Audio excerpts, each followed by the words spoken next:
নেই? আমার লেগে শাড়ি নিয়ে এসেছি। তুই বই লেগে শাড়ি লেগেছি। ওর লেগে তো নিয়ে আসবাই। এটা আমার খুব পছন্দ, আমি এই শাড়িটাই নেবো। তুই নেবো বললে হবে, এই শাড়িটা আমারও পছন্দ, আমি নেবো। আর শাড়ি আমাদেরকে এত করে বারণ করার পরে আবার ঝামেলা করছো। আর তুমি আবার কিরকম লোক? দুই ভাই ঝামেলা করতে তুমি দাঁড়িয়ে দাঁড়িয়ে দেখছো? কি করবো বলেন বড় সাহেব, এরকম ঝামেলা প্রতিদিনই হয়। বিয়ে করার বেলায় তো দুটো বিয়ে করেছো, আর এখন ঝামেলা কন্ট্রোল করতে পারছো না। খবরদার বাড়িতে ঢুকবি নি। বুড়ি রুটি খাবে বললে তো তাই হোটেল থেকে রুটি নিয়ে এসছি। শুধু সবজি এনেছো, মাংস আনতে পারোনি, খাবার তো রুটি। আজ এক সপ্তাহ হয়ে গেল 2 হাতে টাকা চাইছি, এখনো টাকা দেওয়ার নাম নাই। আমার কাছে একটা টাকাও নাই। এই তো এই রুটিটা খেতে চলে তো আমি হোটেল থেকে ধার করে নিয়ে আসলো। এই দাঁড়া, ওই বাড়ি থেকে নাকি ছিলে তাই বল। আমি আমার মেয়ের জন্য রুটি লিখেছিল। ও তোমার মেয়ে আর আমি তোমার মেয়ে না? আমাকে এক্ষুনি রুটি এনে দাও, আমি রুটি খাবো। বিশ্বাস কর মা, আমার কাছে একটা টাকাও নাই। দোকান পাশে সব বন্ধ হয়ে গেছে। দোকান যখন বন্ধ হয়ে গেছে, আজ তুমি আমাদেরকে রুটি বানিয়ে খাও। কি হলো, দাঁড়িয়ে থাকলে যে? মেয়ে তো রুটি খাবো বলছে, শুনতে পারলিনি? মানে রুটি করানি হলো, কতক্ষণ লাগে? এ দেখালে বুড়ি খেয়ে লাভ।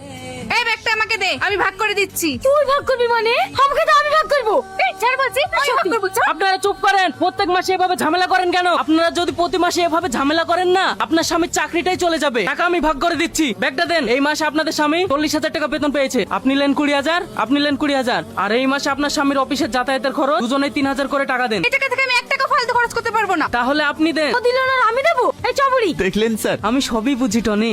এই নাও 2,000 টাকা, পরের মাসে পেমেন্ট থেকে কেটে নেবো। কাল 15 তারিখ মনে আছে তো? কাল ডাক্তারখানায় যেতে হবে। টাকা নাই বলি নাকে কাটলে না, কপালে কষ্ট আছে। কি বাবা ফোন করে ডাকলি যে? সকাল থেকে কোথায় গেছিলি? আমাকে ডাক্তার দেখাতে লিখেছিল। আমিও ডাক্তার দেখাতে যাব। তোমার তো কোনো অসুখই নাই, তুমি কেন ডাক্তার দেখাতে যাবা? অসুখ হতেও তো পারে। আমার কাছে টাকা নাই, আমি তোমাকে নিয়ে যেতে পারবো না। ওর বেলায় টাকা আছে আর আমার বেলায় টাকা নাই, যাবিনি না? হ্যালো ভাই, আমি খুব বেকায়দায় আছি, 5,000 টাকা দেন ভাই ফোন পে। কি ব্যাপার? কোথায় যাওয়া হচ্ছে? অফিস যাচ্ছে। তোর অফিস যাওয়া হবে না। কাল ওই সতীন গেলে তুই বহরমপুরে কি করতে গেছিলি? ডাক্তারের কাছে নিয়ে গেলাম না, তাই ওকে একটু বেড়াতে লেগেছিল। তোকে ভুলিনি ওকে কোথাও নিয়ে যাবি? আমি আর ওকে কোনো জায়গায় নিয়ে যাবো না। তুমি এবার মতো আমাকে ক্ষমা করে দাও। তোর কোনো ক্ষমা নাই যতক্ষণ না আমার পা ধরবি। আমাকে ক্ষমা করে দাও।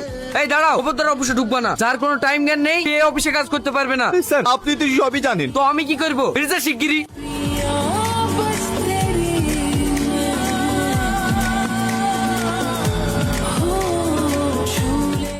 এই তাড়াতাড়ি লাশ তোল। লাশ কেন তুলবে? এখানে মাহি আর মুসলিমা কি? আমরা। তোমাদের আব্বা তোমাদের ভবিষ্যতের জন্য 10 লাখ টাকা রেখে গেছে। এই নাও টাকা। কিসের টাকা? তোমার আব্বা মৃত্যুর আগে আমাদের হসপিটালে 10 লাখ টাকার বিনিময়ে তার দেহের সমস্ত অর্গান ডোনেটের এগ্রিমেন্ট করে গিয়েছে। এই দুটো এগ্রিমেন্ট ফর্ম। শুধু তাই নয়, তোমার আব্বা তোমাদের 2 বোনের নামে তার সমস্ত সয় সম্পত্তি লিখে দিয়ে গেছে। এই নাও তার দলিল। মা, আমরা কি ভুল কাজ করেছি? সেই বাবা আমাদের জন্য এত কিছু করেছে, আমরা সেই বাপকে চিনতে পারিনি। আমরা বিশাল ভুল করেছি, আমাদেরকে ক্ষমা করে দিয়ে। এখন ক্ষমা চেয়ে কি হবে? ওই লোকটিকে তোমরা 2 বই মিলে তিলে তিলে মেরেছো। খুব মরে গেছে, খুব ভালো হয়েছে। এই হাত